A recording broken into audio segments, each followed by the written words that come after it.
speaker.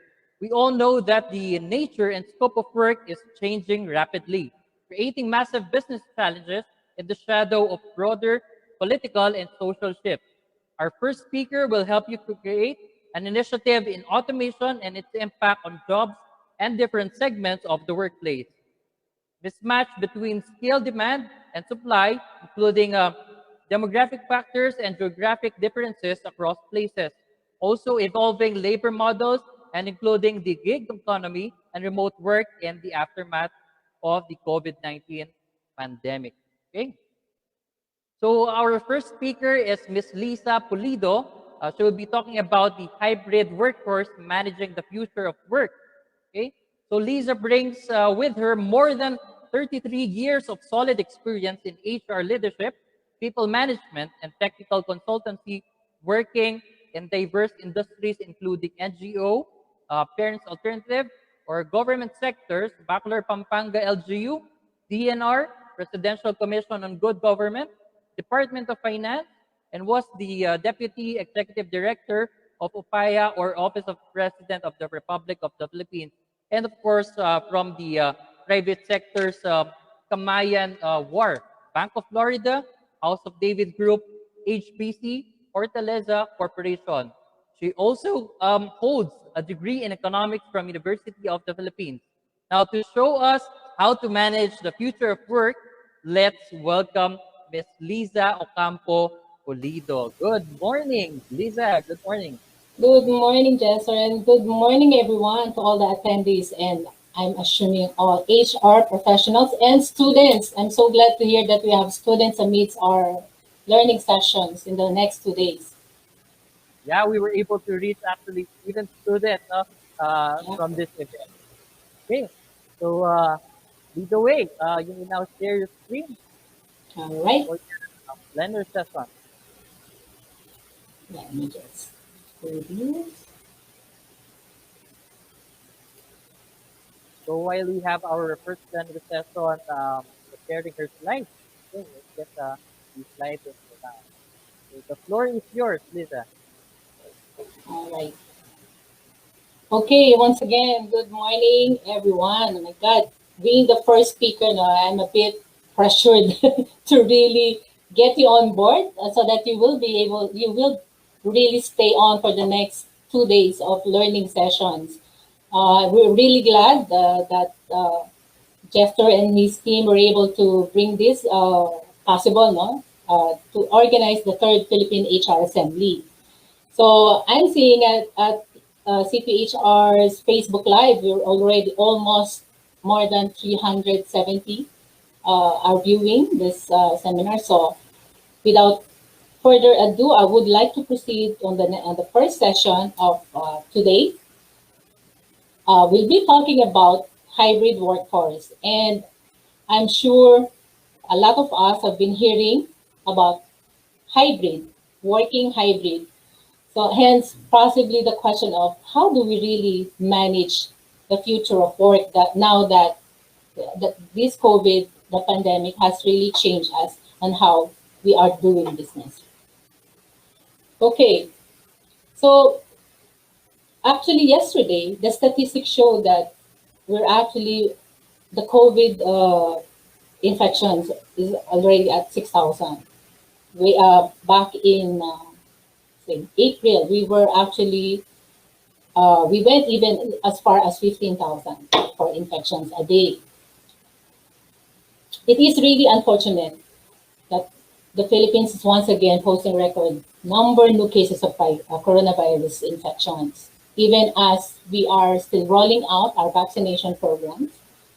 But beside the obvious toll of this illness, the surge is also throwing a wrench on businesses. Businesses really needs to already start their recovery plans, although our economy is still struggling. Now, how do we do this? Moody's Analytics actually expects us that the economic recovery won't happen until Q4, the last quarter of this year. But business leaders would have to continue preparing their organizations now so that we can actually thrive post-pandemic. And HR professionals and practitioners, managers would really play an important role in preparing all organizations post-pandemic. So part of that preparation is understanding what a post-COVID-19 workplace will look like. Even before, I think even before the pandemic hit, no, there was already a growing trend towards more remote work.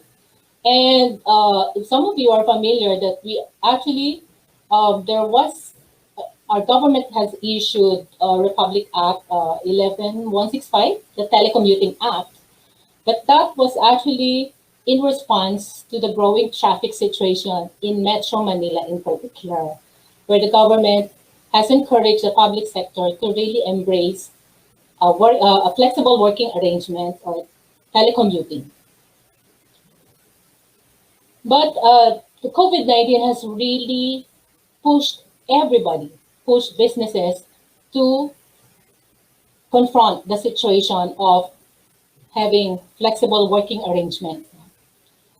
We're now more than a year into the lockdown. Businesses have more or less adjusted to having distributed network of employees. Many of us have been already complaining that, when will we, some of us are already calling it, when will we be freed from this prison? Well, actually, when we get out of of our homes, we call it prison break. So even though this work from home arrangement has not been without its challenges, business leaders have to accept the fact that employees do not want to return to the old normal. Well, not completely at least. Let's understand it further. COVID-19 has changed the future of work, I've mentioned this a while ago, permanently.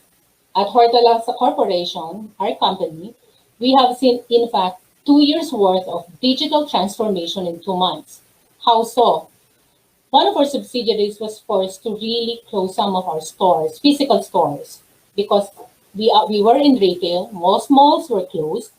We had now to be creative and understand how would we be able to have our products that our consumers, our customers still wants to avail of and buy. How would we be able to bring those products to them? So we really had to shift from having physical stores to online stores. Hence, our e-commerce activities was really accelerated in the past year or so. As such, the post-COVID-19 workplace will really operate differently than the pre-pandemic workplace. I hope you're agreeing on me with this.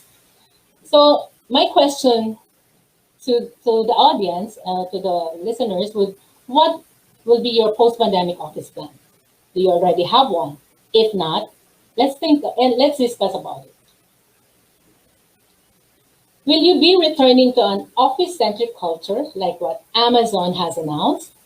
If you've been reading news, even through Facebook, you would have heard that Amazon is in fact planning to go back to work on-site. Or will you put into play a hybrid workplace arrangement like Facebook, Microsoft, Ford, I think Google is also doing this, and a lot of local companies, in fact, are going to do a hybrid workplace arrangement. For one, at Horta Corporation, we are planning to do hybrid, having flexible working arrangements like what we are already doing now. While Amazon illustrates that not all companies will provide remote or hybrid workplaces, the work from home option is now a top question of job seekers. So mind you, HR practitioners, this is a top question of job seekers, and we have also experienced it.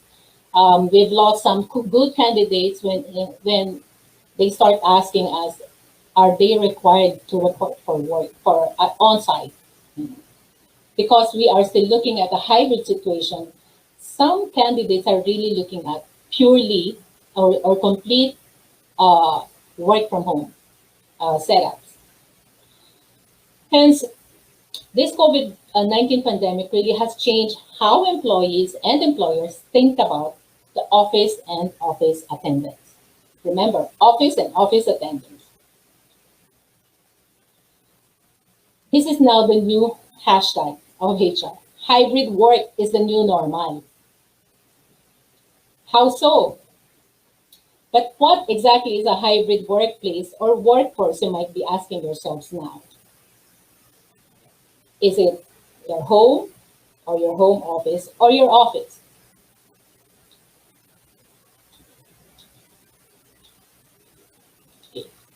Well, the hybrid workforce model might actually sound like a new buzzword or hashtag, but it actually makes sense.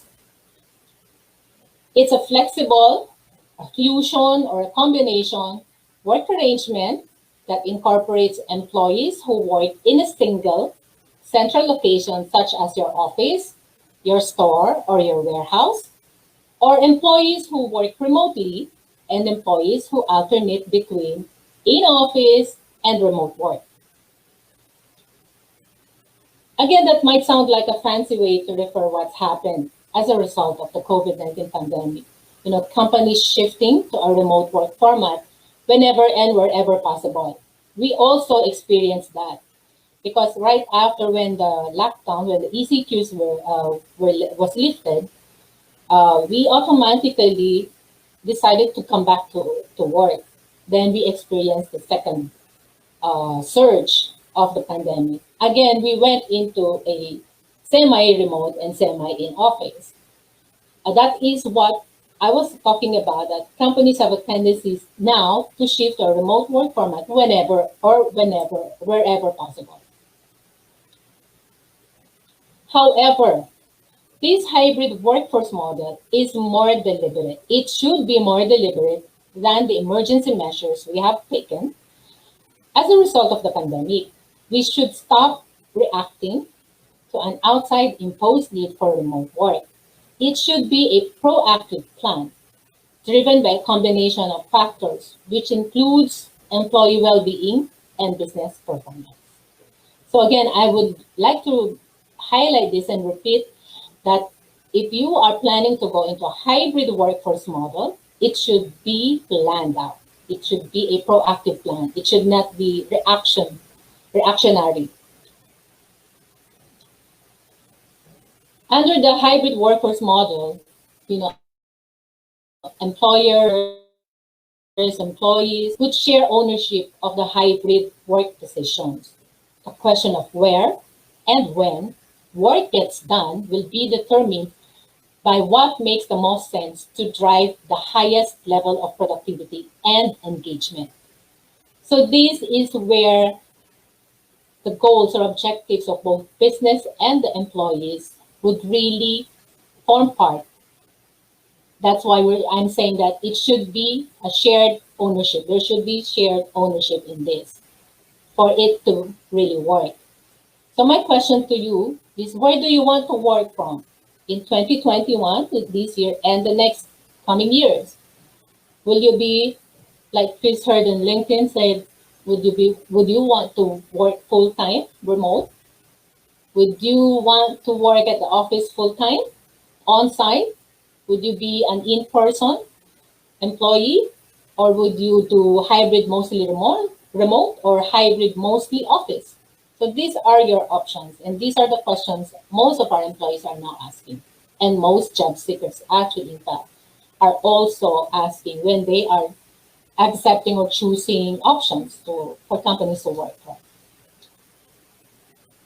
So this is just a simple model of a hybrid workplace, wherein it should be strategically planned, as I've mentioned, to cater to the needs of a hybrid worker.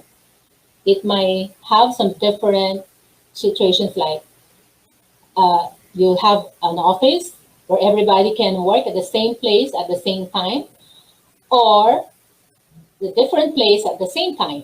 Some are in the office, some are at home.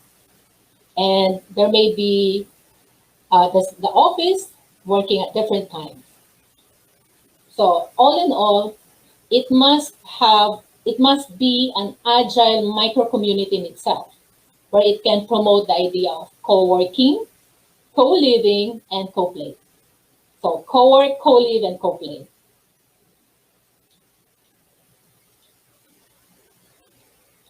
Okay, I've mentioned that I've been reiterating this, that to go into a hybrid workforce model, it has to be a strategic decision by both, by all the players in the company, the managers, the employers, and the employees themselves. Because it will affect every dynamic and relationship across the business.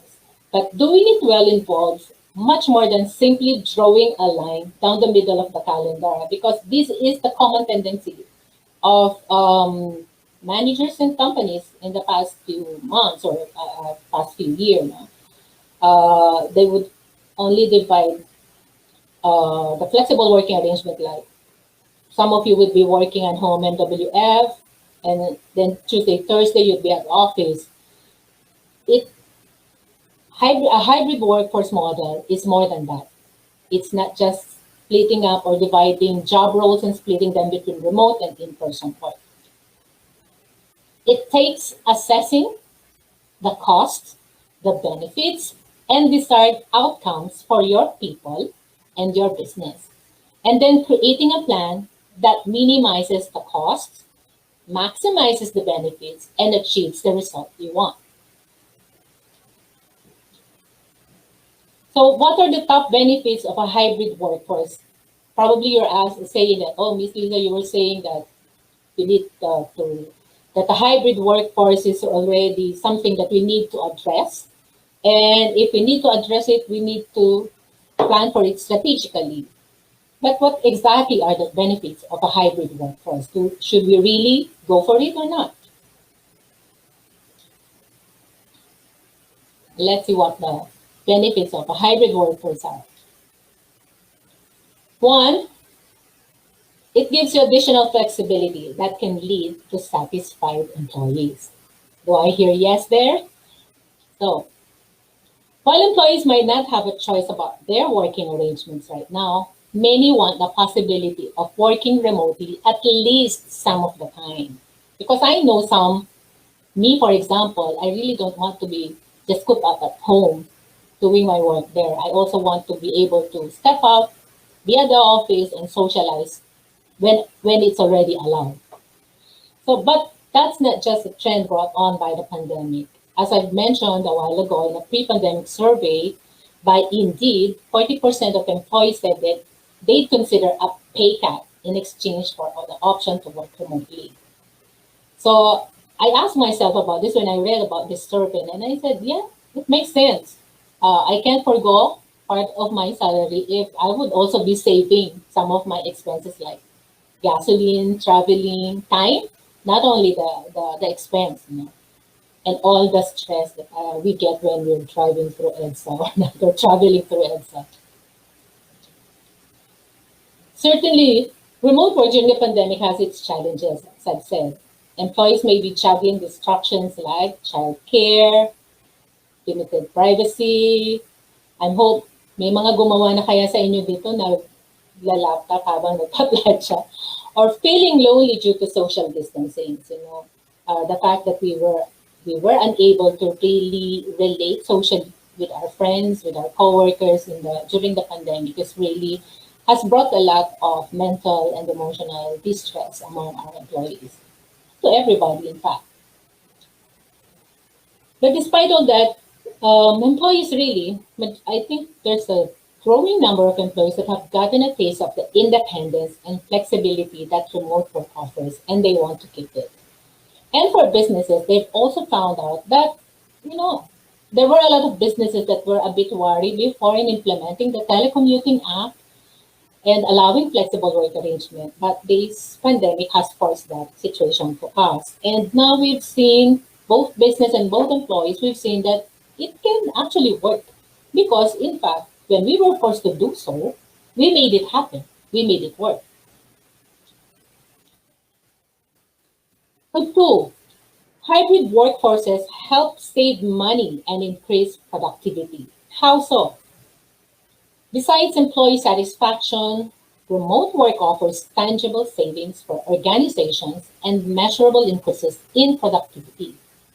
But how do you, probably you were asking also, how do you measure productivity under this in a flexible work arrangement? So additionally, the increase in productivity and flexibility may lead to increase in revenue, lower in office costs. Remember, if you've reduced your office space, you can actually reduce your office space. So that's savings in your real estate cost. And then it can lower your hiring cost. Well, how so? For us, we've also already begun or started uh, doing our interviews online. We have put in place our recruitment online. We also do our onboarding online. Then it can also give higher employee real incomes since they were able to move to places with lower living costs. Remember, if we can allow our employees to either a full remote or part-time remote, you can actually ask them to not anymore rent near the office. And in fact, if traveling to and from the workplace and from your homes, we can actually contribute to the environment by reducing the carbon footprints or emissions. So looking at this data, you might be thinking, all remote, all the time, is the way to go rather than a hybrid workforce model. But let me clarify this. Work from anywhere model won't work for everyone since not every job can be done entirely independently. Kung nag-iisip kayo, ano kaya yung mga work na hindi pwedeng gawin sa bahay? Ano?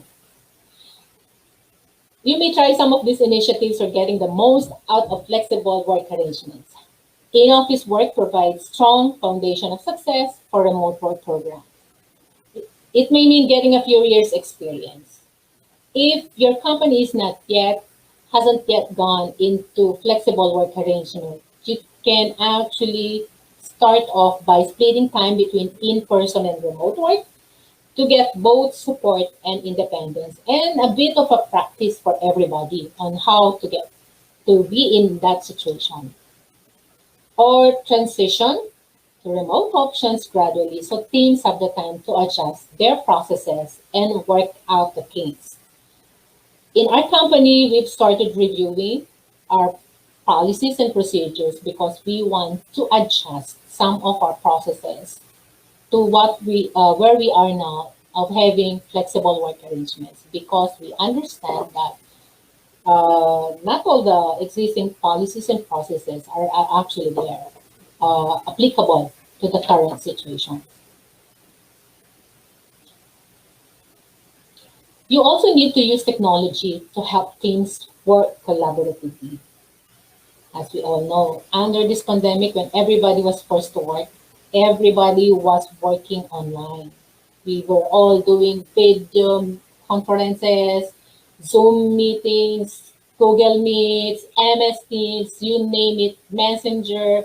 We were all on video conferences most of the time.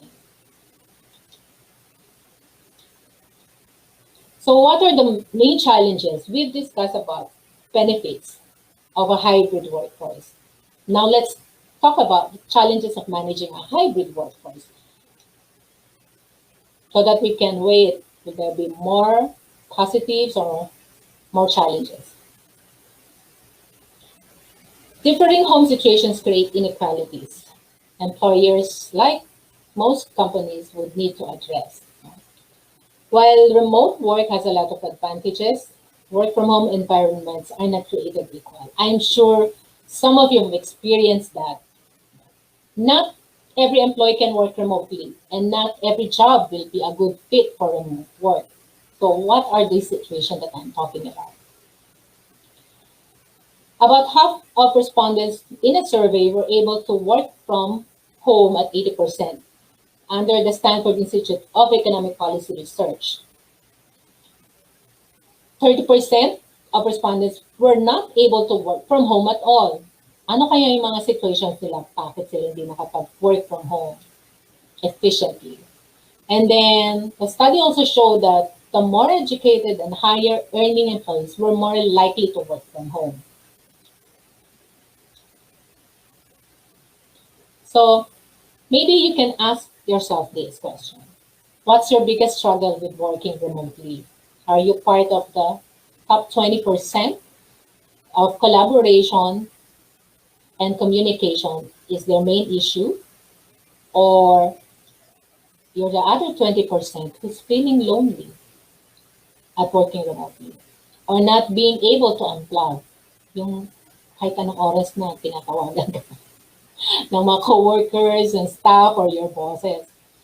Or there are distractions at home. Si Chikiting, kailangan mo asikasuhin o kailangan mo pa rin mag-prepare ng food. Being in a different time zone than teammates. Here, if you're all located in one country, this is not going to be an issue. But for those who have, like those who are working in call centers or have different branches in other countries, this is also an issue. Finding the right middle ground or the middle ground for the time zone is a bit challenging or tricky. Staying motivated, paying vacation time, and finding reliable Wi-Fi and other issues. So, saan kaya tayo dyan?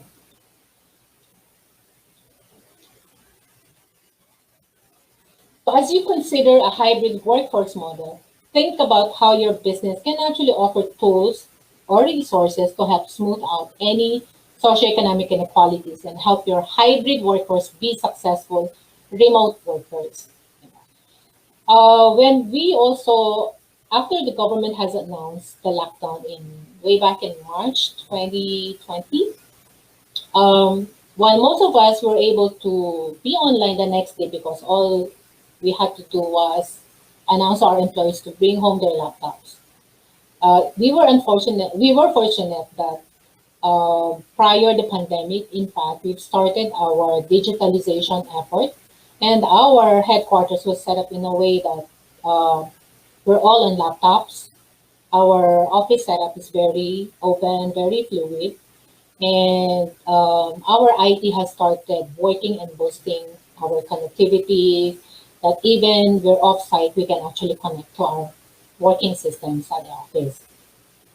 But that's not for everyone. In fact, some of our employees experience the fact that they don't have strong Wi-Fi connections at home. Not everybody, of course, have internet connections at home. Not everyone are on fiber connections. Some were just connecting through their mobile data. And it was really a challenge, especially when we were trying to hold Zoom meetings that not everybody can actually have their video on. And that also sort of was giving out some, resulting to some issues between managers and their staff. So what support can we give our workers or our employees? If our employees are finding it hard also to work at home, maybe we can consider giving renting or compensating them for co-working spaces. Marami na po yung mga offices nowadays that provide this. They're called co-working spaces or co-working offices. Then possibly na they're just near their homes, malapit lang sa kanilang mga bahay, easy commute, that they can actually also do serious work there outside of their home.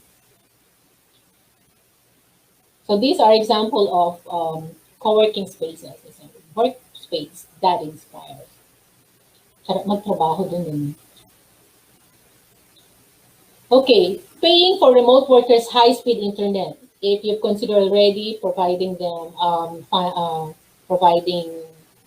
paying for their co-working space, maybe you can also consider paying for the remote workers high-speed internet.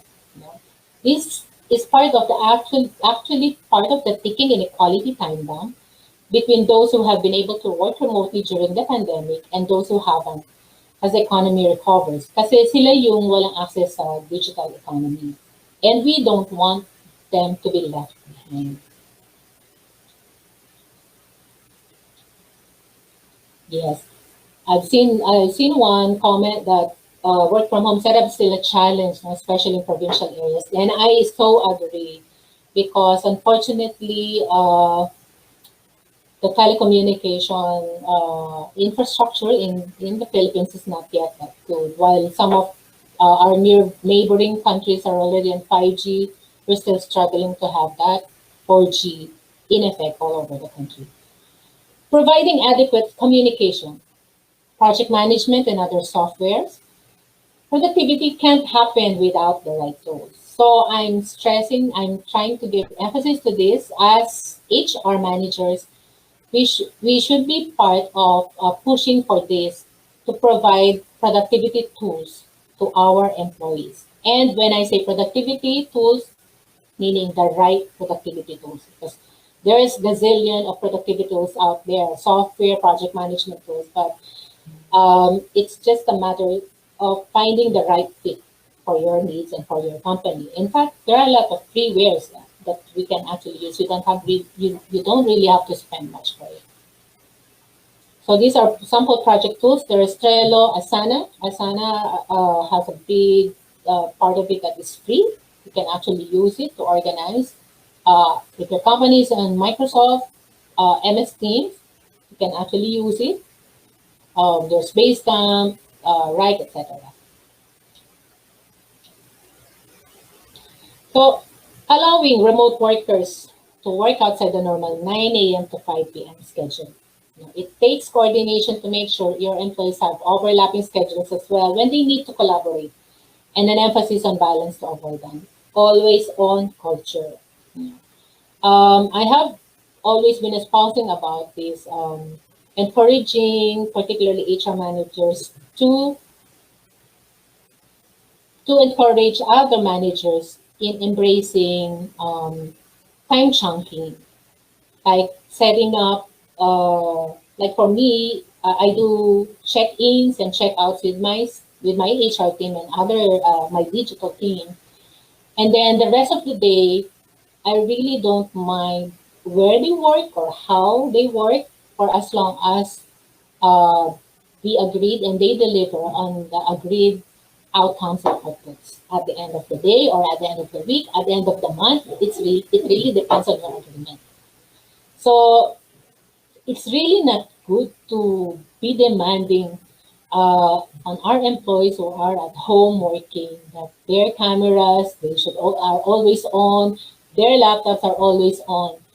We need to understand as HR managers that they are also uh, people who have families. The fact that they're working from home and we're paying them doesn't give us also the moral ascendancy to demand that they dedicate their entire time to work, because we need to understand that they also have a family that they are with at that time and they also need to take care of. So fully embracing the flexibility of a hybrid model can help employees shape their work schedules around demanding personal or family schedules.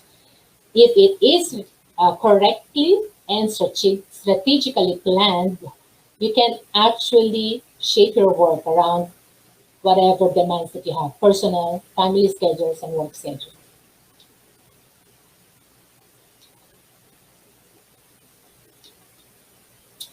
Okay, another support that you can give to your employees is adjusting compensation and benefits across all positions, especially taking into account the impact on employees who won't be able to work remotely.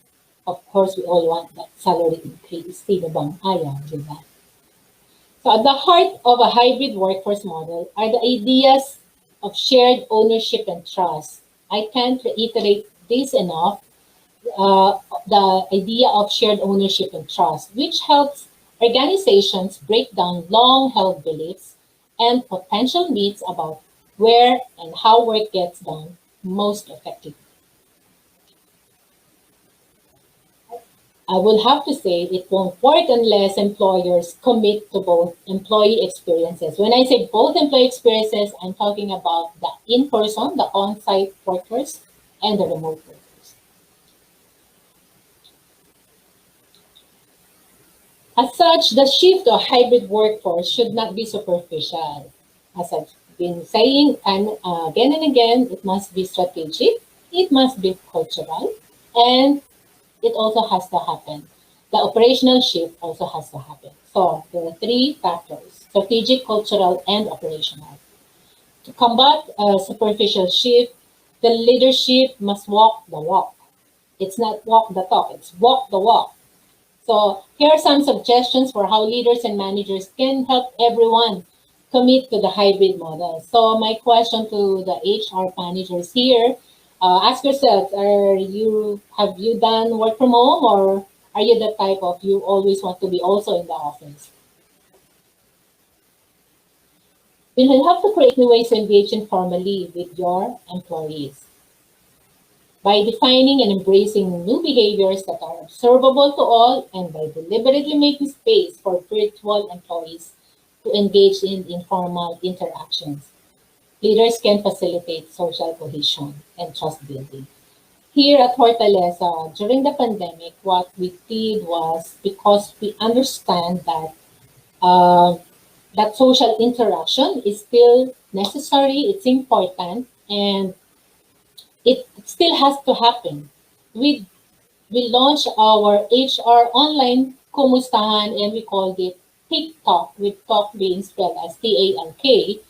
And it was just a simple of an online get together with some of our employees, with HR, just facilitating, very informally talking about nonsensical matters, having our coffees with us, and also doing our TikTok activities, And we got very good reviews. And in fact, some of our employees were really appreciating the fact that HR is still there with them, trying to understand what's happening with them.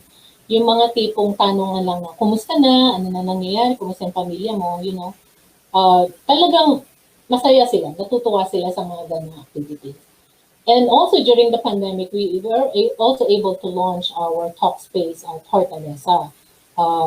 It is a Facebook page wherein we started curating all information about COVID, because there were a lot of fake news that were flooding the digital space, and we wanted to spare our employees of all the unnecessary stress that all these fake news are giving them, providing them. So that is where we primarily communicated with our employees.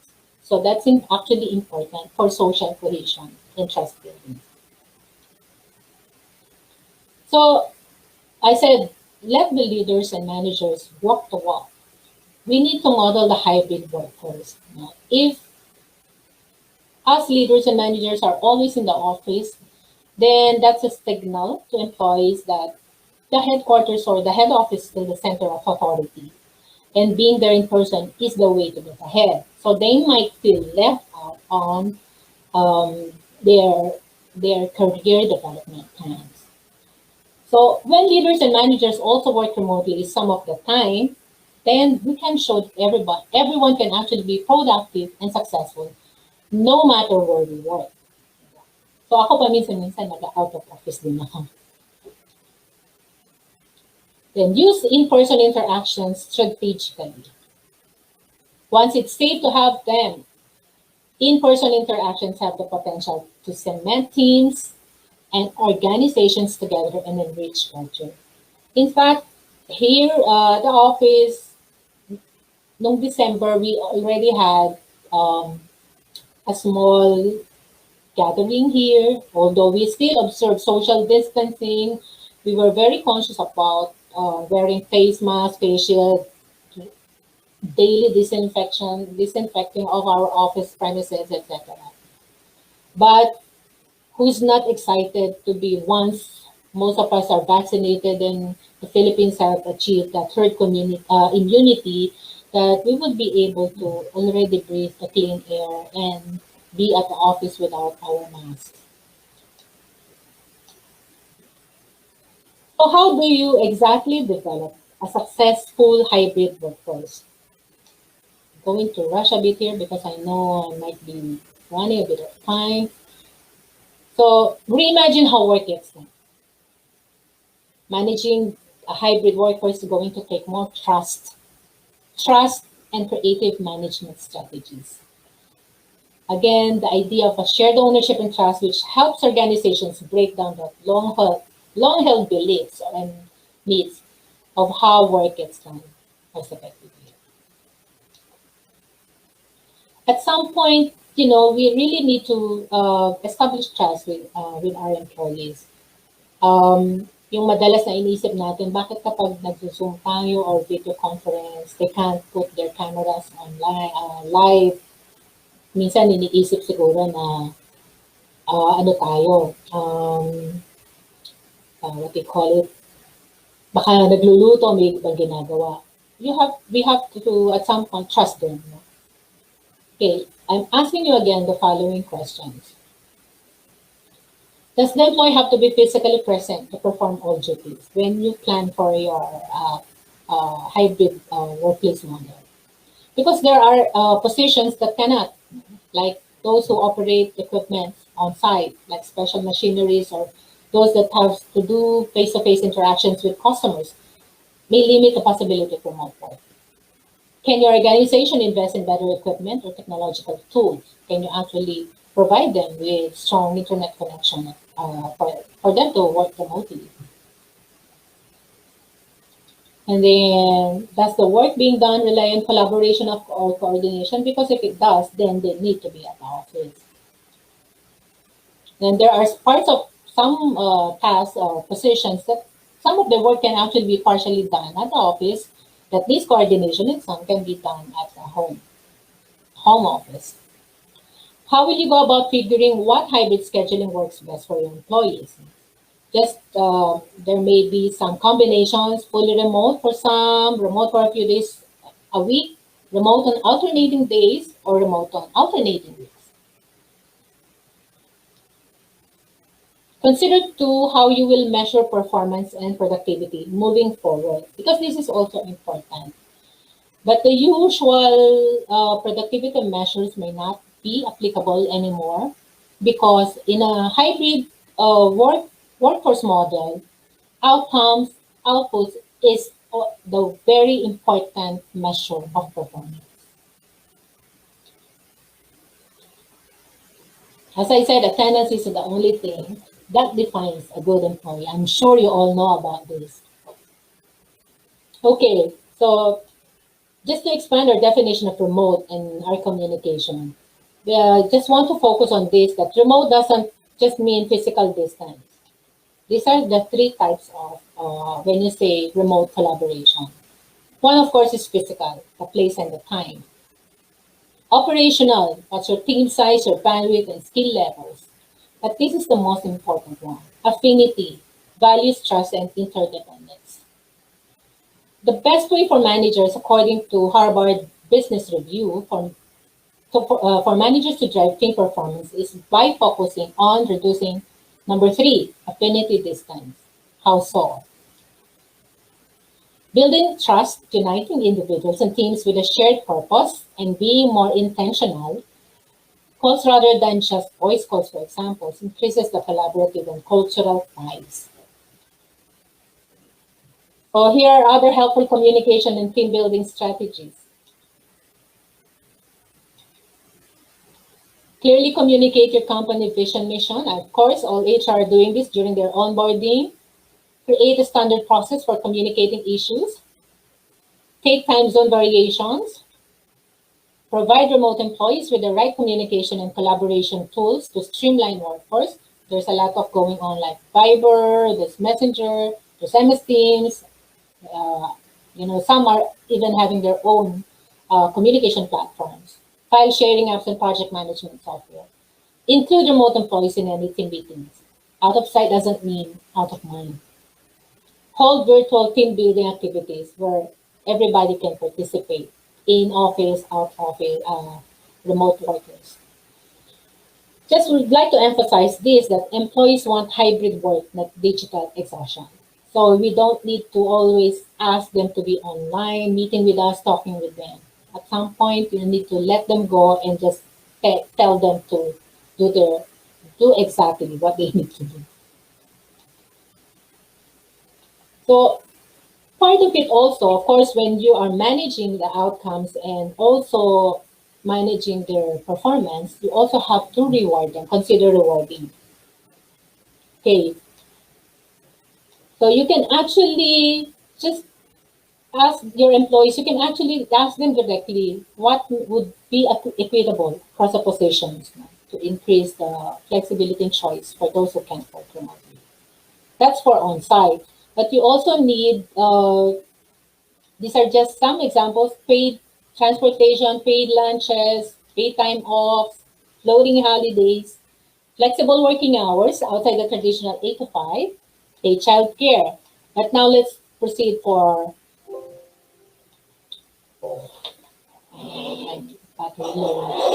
um, just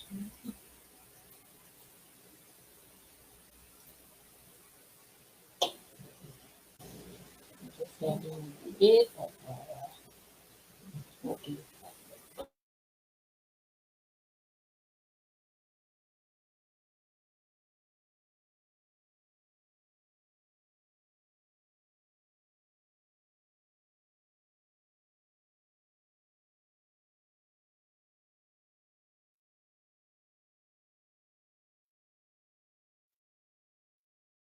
I think we somehow lost Lisa Polida from the connection. So whether your team has thrived or barely survived, no, mastering remote work takes constant improvement. Finding growth in 2021 means adapting processes now to fuel success, whether remote or not. No, okay, next year. So like it or not, no, remote work is here to stay. Employees slightly favor working remotely, or even after the pandemic ends.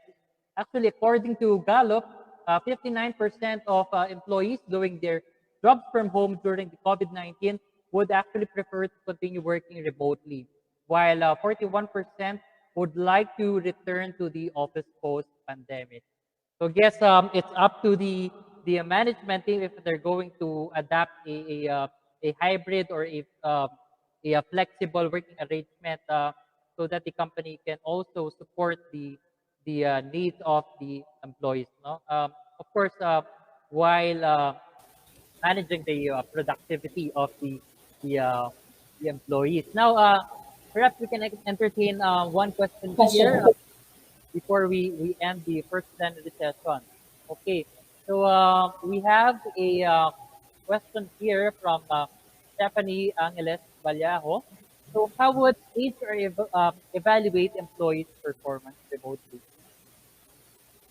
Yep, good question. As I mentioned a while ago during the presentation, is you really have to be creative about evaluating the performance, but you have to focus now on the outcomes, the agreed deliverables, and maybe tweak if you're using your balance scorecards as your way of performance rating, then you can put more, uh, adjust the percentage and put more emphasis on the outcomes.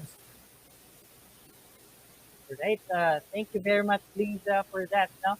So again, no, it's never too late to prepare for a post-pandemic office plan. So again, I'd like to thank Lisa for gracing the first plenary session and have a good morning. Okay, bye Thank for you, now. Jester. Thank you. Okay, so get ready to know more about our co-presenter today, Puritan's Pride.